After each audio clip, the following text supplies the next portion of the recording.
This is not just a phone. It is a remote control for your attention. Every time you feel bored, you touch it. Every time you feel lonely, you open it. Every time life becomes uncomfortable, you escape into it.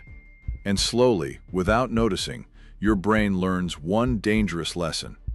When reality feels hard, run away. That is how your phone trains you to be weak. Not in one day, not with one video, but through thousands of small escapes. One scroll, one notification, one dopamine hit, one more minute, until silence feels painful, focus feels boring, and discipline feels impossible.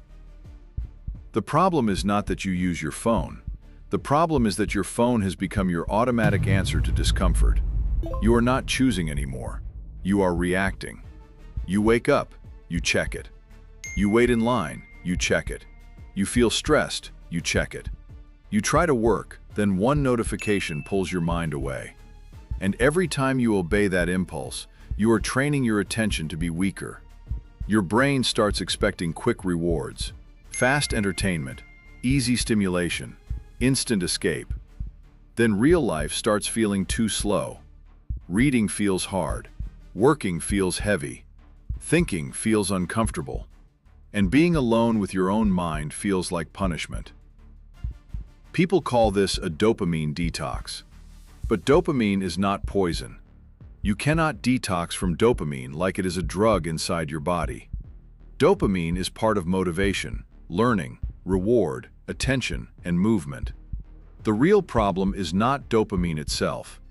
The real problem is that your brain is being trained to chase easy rewards, quick pleasure, zero effort, no resistance. And when your mind gets used to cheap stimulation, deep work becomes painful, discipline becomes boring, and your goals start losing the battle against your screen. This is why the phone is dangerous, not because it is evil, but because it is always available when you are weakest. Epictetus said that some things are in our control, and others are not. But today, many people cannot even control where their attention goes. And if you cannot control your attention, how can you control your life? Because your attention is your energy. Your attention is your time. Your attention is your future. What you give your attention to every day becomes the person you are becoming. So when your phone owns your attention, it slowly owns your mind. And when it owns your mind, it owns your choices. The first rule is simple. Make the bad habit harder to start. Do not depend on motivation. Motivation disappears.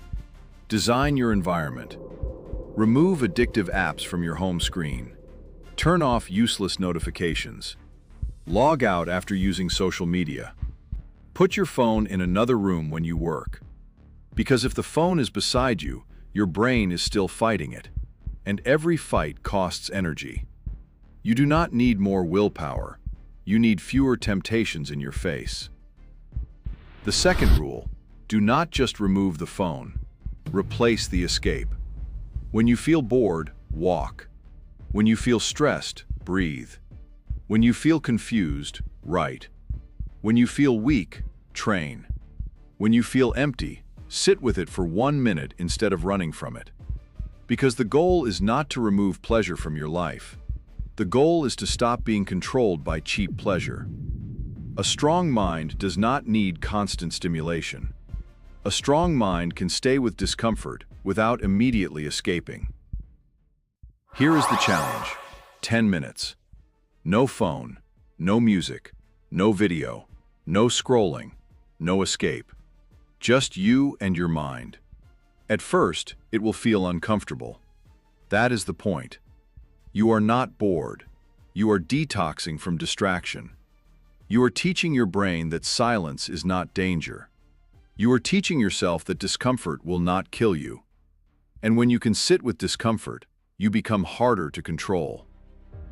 Your phone is not the enemy. Your weakness is obeying it every time it calls. The screen is not powerful. Your impulse is powerful because you never trained it. But you can take it back. One pause at a time. One silent minute at a time.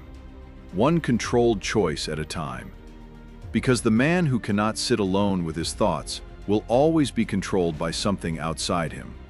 Take back your attention before the world owns your mind.